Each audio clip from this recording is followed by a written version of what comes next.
वो आपसे जानना चाहेंगे। कहा कि अच्छे दिनों की नींव पड़ चुकी है, लेकिन जनता बताएगी अच्छे दिन आए कि नहीं आए, आहट मिल रही कि नहीं मिल रही है। आपके पास कोई सवाल? सर, मेरा सवाल कांग्रेस नेता से है। इनको जैसे अखलाक की मौत का बहुत दुख है, वो गाय काटने के उसमें लोगों को गुस्सा आया, वो एक्सीडेंट हो गया। मैं इनसे जानना चाहता हूं 1984 में मेरे इतने सिख भाई काट दिए गए, उनके बारे में क्या कहना चाहते हैं? ठीक है, एक सवाल है। मैंने जो बात कही है मेरे साथी ने शायद सुनी नहीं है। मैंने ये कहा कि कोई व्यक्ति मरा या मारा गया, उसके ऊपर सरकार ने मुआवजा दिया और आज इस बात की कही जा रही है कि वो मुआवजा वापस किया जाए। मैंने ये कहा है, शायद आप अपने कानों में थोड़ा सा रुई हटा लें। तो मेरा ये कहना है, मेरा एक सेकंड आपका भी जवाब दूंगा। मेरा ये कहना है, मेरा ये जी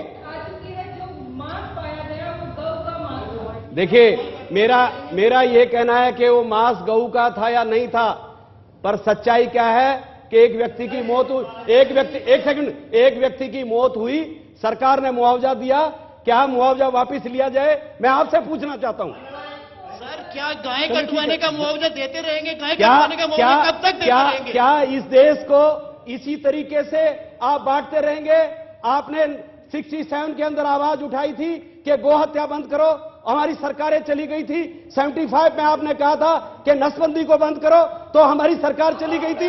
आपने फिर कहा था ये झूठे धार्मिक बातें, ये झूठे धार्मिक बातें से कोई फायदा नहीं है। तो मेरा ये कहना है, ये आरएसएस का एजेंडा है।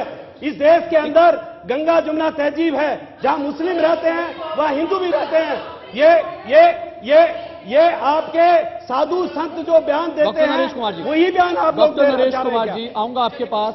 डॉक्टर, ठीक है, डॉक्टर नरेश कुमार जी आऊंगा आपके पास। सुदेश जी, ठीक, आ रहा, ठीक, आऊंगा बिल्कुल। एक बार फिर से जनता के पास मैं बताना चाहता हूं, सुदेश मैं आपको हर बात नरेश कुमार जी, मेरा ये कहना है, इस देश के अंदर हम सब लोग एक साथ रहते हैं। एक फूल के अंदर, एक माला के अंदर सब फूल पिरोए हुए हैं।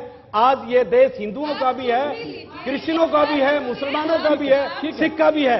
तो इसलिए ऐसा माहौल मत बनाइए कि इसके ये कभी जेएनयू का मामला, कभी आप देश में काला धन का जो रोना पीटते रहते हैं, वो काला धन देश से गया कब? वो काला धन भेजने वाली कौन सी सरकार थी? काला धन देश से गया कौन? को किसने पहुंचाया देश का काला धन? 10 साल से कांग्रेस ने लूट कर देश का धन खाते में 15 लाख विदेशों में भेजा है। काला धन तो नहीं आया, पर देश का धन चला गया। कौन थी काला धन? डाइवर्ट मुद्दा ना हो शरद। बिल्कुल सुदेश जी, सवाल तमाम आपसे। इससे पहले जो चर्चा आकाश जिंदल से हुई कि जो महंगाई बढ़ी है लेकिन जीडीपी भी आपकी बढ़ गई है, एक जगह आप बधाई के पात्र हैं, लेकिन कई मोर्चों पर सरकार जो है अभी भी पीछे है। दूसरा एक सवाल और ये कि पिछले 2 साल में जो देश में हालात बने इंटॉलरेंस को लेकर, जिसकी बात यहां पर लगातार हुई, यह सरकार गेहूं की नीति पर आकर ही टिक गई है, यह भी लगातार आपके ऊपर आरोप लगे। देखिए नवनीत जी, पहली बात तो ये कि मैं यहाँ एक सिविलाइज्ड वे में चर्चा करने आया हूँ। अगर आप मुझे, अभी तो मैं अपना प्रेजेंटेशन ही नहीं दिया हूँ, अभी तो आप लोग बोल रहे हैं। अगर आप बोलने नहीं देंगे, खास करके कांग्रेस आप बोलिए, तो फिर मैं पार्टिसिपेट नहीं करूंगा। ठीक है नरेश, देखिए इशू ये है कि अखलाक का मुद्दा कांग्रेस के लिए, समाजवादी पार्टी के लिए इंपॉर्टेंट है, क्योंकि यही मुद्दा उठा के ये सत्ता राज करते रहे हैं। कम्युनलिज्म इनका इशू है, हमारा इशू नहीं है। हमने ये मुद्दा नहीं उठाया आज भी। हम डेवलपमेंट की बात करते हैं, हमारा कमिटमेंट देश के प्रति डेवलपमेंट के लिए है, विकास और सिर्फ विकास की बात करते हैं हम। आप बताइए नरेंद्र मोदी जी ने कब बात की विकास छोड़ के किसी और चीज की? कभी नहीं की। और आज विकास की बात कर रही है, जो जिंदल साहब बता रहे थे, अगर जीडीपी ग्रोथ आज 7.9% है तो प्रत्येक भारतीय के लिए फख्र की बात है। आज हमारा $61 बिलियन हमारा अगर फॉरेन एक्सचेंज एफडीआई आता है, जो कि लार्जेस्ट है, चाइना से भी ज्यादा अट्रैक्ट किया है, तो ये सबके लिए फख्र की बात है। आपको पता होना चाहिए कि आज फॉरेन एक्सचेंज रिजर्व जो है $359 बिलियन है, जो कि कभी नहीं था। तो क्या ये इकोनॉमिक अचीवमेंट नहीं है? आपको पता होना चाहिए जब पूरे विश्व में डिमांड कम हो गया है, उसके बाद भी हमारा देश आगे बढ़ रहा है। और जो इंफ्रास्ट्रक्चर इन्वेस्टमेंट की हमने बात की है, इतनी प्रो पुअर सरकार तो थी ही नहीं। जितनी हमने योजना गरीबों की लाई है, जो रूरल इंपावरमेंट की बात की है, रूरल रोड की बात की है, आपने देखा बजट भी किस तरह से प्रो फार्मर है। और उसके बाद अगर आप एलिगेशन लगाते हैं तो आप तो जिस चश्मे से हमें देखने की कोशिश कर रहे हैं उस चश्मे से आप समझ ही नहीं पाएंगे। देश में बहुत बड़ा रिवोल्यूशन हो रहा है। आप जाइए, लोगों से बात करिए। आप रोजगार की बात करते हैं, आपको पता है मुद्रा स्कीम में जहां 10,000 से 10 लाख का लोन मिलता है लोगों को बिना कोलेटरल के, 3.25 करोड़ लोगों ने लोन ले लिया है। क्या एक minute sir, let me complete सारे सवालों का जवाब आपसे 3.25 करोड़ लोगों ने लोन लिया है। अगर एक व्यक्ति लोन लेता है, अपना धंधा चलाता है, अगर वो 5 व्यक्ति को सस्टेन करता है तो कितना एम्प्लॉयमेंट हमने दे दिया? 15 करोड़ से ज्यादा हमने एम्प्लॉयमेंट दे दिया बैंक के जरिए। ये आपको नहीं लगेगा। आप सिर्फ ऑर्गेनाइज सेक्टर में देखते हैं कि हमारे लेबर लॉ ने क्या, सेंट्रल स्टैटिस्टिकल ऑर्गेनाइजेशन ने क्या किया। ऑर्गेनाइज सेक्टर में एम्प्लॉयमेंट नहीं है, एम्प्लॉयमेंट जो है अनऑर्गेनाइज सेक्टर में है। और हमारी जो इकोनॉमी, जिसको हम मोदीनॉमिक्स बोलते हैं, जिसको हम अंत्योदय इकोनॉमिक्स बोलते हैं, जो मोदी जी ने शुरू की है, ये उन गरीबों के लिए है जो अपने आप को सुदृढ़ कर रहे हैं। इस चीज को समझने की जरूरत है, जो रिवोल्यूशन ग्राउंड लेवल उन तमाम चीजों की बात आऊंगा। नरेश जी आऊंगा, नरेश जी नहीं, नरेश जी, मैं पूछ रहा हूं, नरेश जी, नरेश जी आऊंगा, नरेश जी नहीं, आकाश जी, जिन तमाम योजनाओं की बात अभी सुदेश जी ने कही, क्या उन तमाम योजनाओं को धरातल पर उतरते हुए आप देख रहे हैं और पिछले 2 साल के बजट को कैसे देखते हैं? नरेश जी, डॉक्टर नरेश जी आऊंगा, डॉक्टर नरेश जी, चर्चा डाइवर्ट हो, मैं आऊंगा, आपके पास आऊंगा। डॉक्टर नरेश जी, देखिए चर्चा सार्थक जी, आप डॉक्टर नरेश जी, 7.9% जीडीपी ग्रोथ हुआ है, इसके बारे में कोई शक नहीं है। फॉरेन डायरेक्ट इन्वेस्टमेंट बढ़ा है, इसके बारे में कोई शक नहीं है। और ये रियलिटीज हैं। साथ में मुद्रा हो गई, स्किल इंडिया हो गई, स्टैंड अप हो गई, इंडिया हो गई, ये सारी लॉन्ग टर्म योजनाएं हैं और आम आदमी को फायदा पहुंचाएंगे, इसमें कोई जो है शक नहीं है। एज एन इकोनॉमिस्ट मैं किसी पार्टी से कनेक्शन नहीं रखता, किसी का प्रवक्ता नहीं हूं, लेकिन साथ साथ जो बातें अभी तक मेरे मित्र से, बीजेपी से नहीं पूछी गई है, आम आदमी की बात कर रहे हैं, अंत्योदय की बात कर रहे हैं। मुझे इस प्रश्न का अभी तक जवाब नहीं दिया। 1 जून जिंदगी में 2 चीजें होती हैं जो आम आदमी या गरीब आदमी कंज्यूम करता है, कोई भी आदमी। पहली सर्विसेज, दूसरी गुड्स, ठीक है। एक तो सामान, एक सेवाएं। 1 जून को सर्विसेज आपने महंगी कर दी, सर्विसेज गरीब से गरीब आदमी की, मोबाइल यूजेज आपने महंगा कर दिया, सर्विस टैक्स आप बढ़ाते आ रहे हैं। उसके अलावा डीजल प्राइसेस आपने बढ़ा दी, ठीक है। इंटरनेशनल क्रूड ऑयल का फॉर्मूला, डॉलर का फॉर्मूला हम सब जानते हैं आज की तारीख में, लेकिन हम बात कर रहे हैं कि एक्साइज को रोल बैक क्यों नहीं किया गया। 5.4% already CPI consumer price inflation चल रही है। दालों के रेट का क्या हाल था हमने सब देखा। तो जहां हम अंत्योदय की बात कर रहे हैं, आम आदमी की बात कर रहे हैं, अच्छे दिन आने वाले हैं गाना, वो अभी भी ज्यादा, मुझे टीवी शोज करता था, गाना चलता ही रहता था। तो वो जो महंगाई है उसको आप कैसे कम करेंगे, या सारा कुछ भगवान भरोसे छोड़ने वाले कि मॉनसून आएगी, झमझम वो महंगाई कम कर देगी, क्योंकि वो भी एक शॉर्ट टर्म चीज होगी।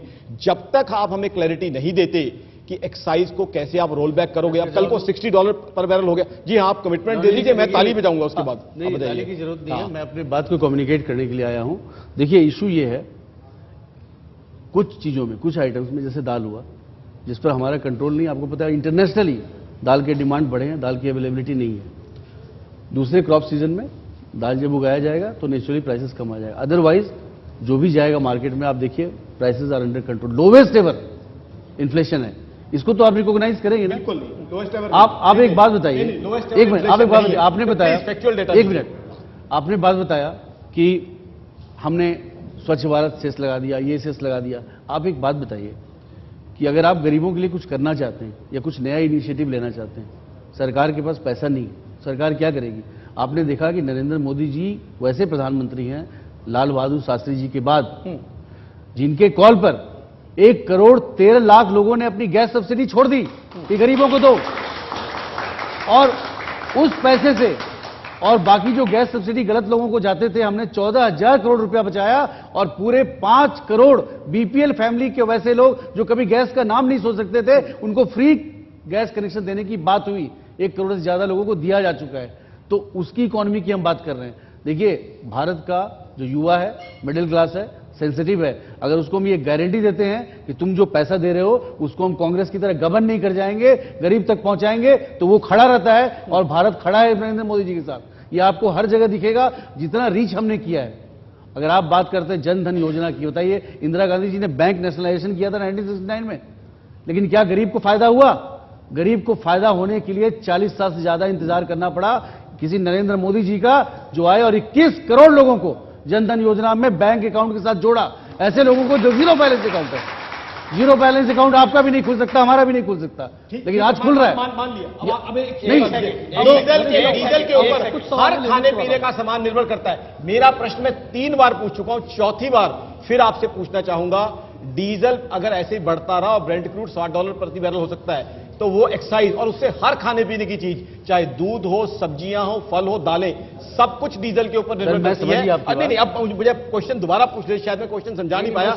हिंदुस्तानी आदमी ऑक्सीजन पे उतना निर्भर नहीं है जितना डीजल पे। मुझे मात्र इतना बता दिए, हर आम आदमी के इंटरेस्ट की बात है, ब्रेंट क्रूड अगर $60 पर बैरल हो गया तो क्या एक्साइज जो बार बार आप ही लोगों ने बढ़ाया है, क्या वो रोल बैक किया जाएगा? आज जनता को और मुझे ये चीज बता दीजिए। आपको पता है कि पेट्रोल प्राइसिंग मैकेनिज्म जो है, वो तो बात हो गई है, ब्रेंट क्रूड है, डॉलर है, ये लिंक वो तो दोनों चीजें बात हो गई है। हम बात एक्साइज की कर रहे हैं। आप जवाब मेरा डिस्कस हो गया, मेरा जवाब ले लीजिए। हो सकता है मेरा जवाब सही नहीं हो, लेकिन मैं तो अपना जवाब दूंगा। हो सकता है मेरा जवाब सही नहीं हो, आपको सेटिस्फाई ना करे, लेकिन मैं तो वही जवाब दूंगा जो मुझे समझ में आए। आप ये बताइए कि गवर्नमेंट मानते हैं सेंसिटिव है हर चीज के प्रति, और अगर ऐसा होगा जो आप स्पेकुलेट कर रहे हैं कि क्रूड ऑयल प्राइसेस बढ़ेंगे, 28 से 50 आ गए हैं, ठीक है, 2 महीने में आपके बढ़ेगा, सामने है। तो उसका इंपैक्ट आपने देखा कैसे पेट्रोल और डीजल के दाम थोड़े बढ़े अभी हाल में, 2 रुपये से इंपैक्ट पड़ा, क्योंकि ये डीकंट्रोल्ड है ये। लेकिन गवर्नमेंट सेंसिटिव है और गवर्नमेंट को पता है क्या करना है। सवाल का जवाब रोल बैक करेंगे, सवाल का जवाब नहीं दिया जा सकता इस तरह से, रोल बैक करेंगे कि नहीं, इस पर पूरा सरकार बैठेगी और डिसाइड करेगी। ठीक है नरेश जी। मेरे भैया ने एक बात बहुत अच्छी कही कि गैस सब्सिडी पे कुछ फायदा गवर्नमेंट को हुआ, पर 1000 करोड़ रुपया आपने झूठा गुणगान करने पे, इस 2 साल की सरकार के झूठे वायदों को गुणगान करने में लगा दिया। वो जनता का पैसा जो बचा था वो जनता तक पहुंचता, वो फिगर मेरे इन कागजों में है, मैं दे दूंगा आपको। नहीं, गलत फिगर नहीं, सही फिगर है, तो आपको तो कुछ मालूम ही नहीं है। तो मेरा ये कहना है कि झूठा गुणगान करना, ये फीलिंग गुड फैक्टर इस देश के अंदर 2000। एक सेकेंड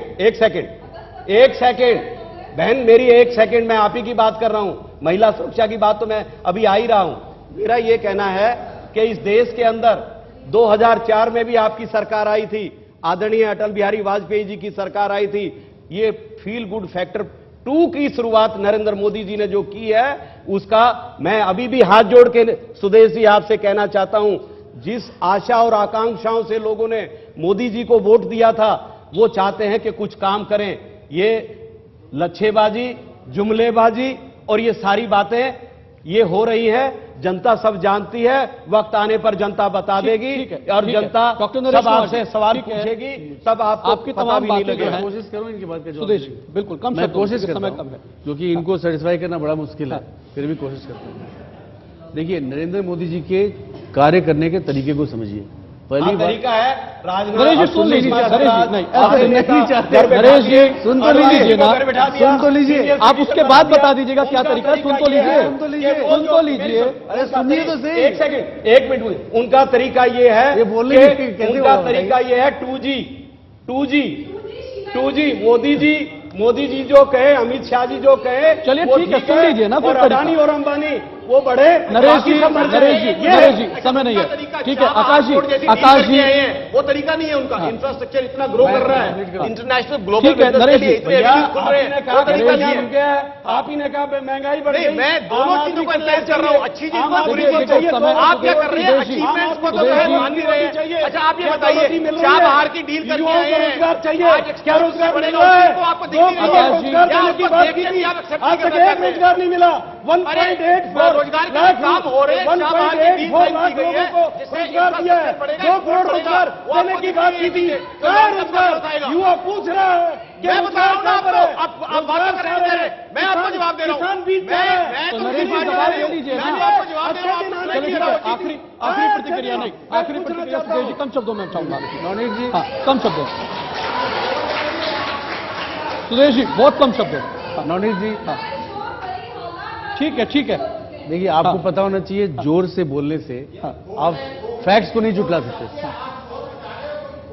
ठीक है सुदेश जी, देखिए सुदेश जी, आपको पता है, जोर से बोलने से नवनीत जी फैक्ट्स नहीं बदलेंगे।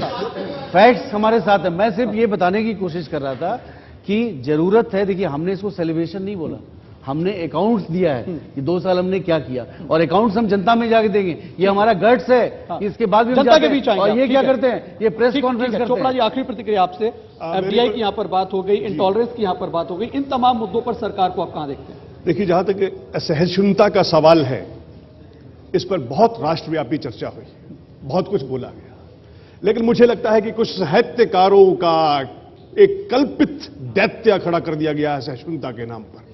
मैं आप सबसे सवाल करना चाहता हूं कि जब महाकवि, पंजाबी के एक महाकवि पाश होते थे, जिनकी लेखनी आग उगलती थी, जब उनकी हत्या हुई तब किसी ने क्यों नहीं किसी से इस्तीफा दिया? किसी ने क्यों पद नहीं छोड़ा? कितने ही इस राष्ट्र के लोग जो आतंकवाद की बलि पर चल गए, उनके लिए किसी ने कोई पद नहीं छोड़ा, किसी ने इस्तीफा नहीं दिया, किसी ने पद्मश्री नहीं छोड़ा। मुझे दुख है इस बात का कि यहां कुछ, जिसे हम कहते हैं कि एक विशिष्ट विचारधारा से जुड़े हुए लोगों ने एक ऐसा माहौल सृजित करने की कोशिश की जिसमें भारत की छवि को आघात लगे। लास्ट कमेंट मेरा जो है,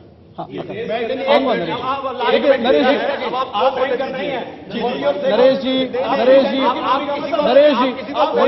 आकाश जी, माफी चाहूंगा, समय की इजाजत नहीं, समय इजाजत नहीं। आकाश जी और नरेश जी, शुक्रिया सभी गांधी जी की हत्या के ऊपर ब्रेक के लिए रुकेंगे, ब्रेक के बाद भी ये मंथन लगातार जारी रहेगा।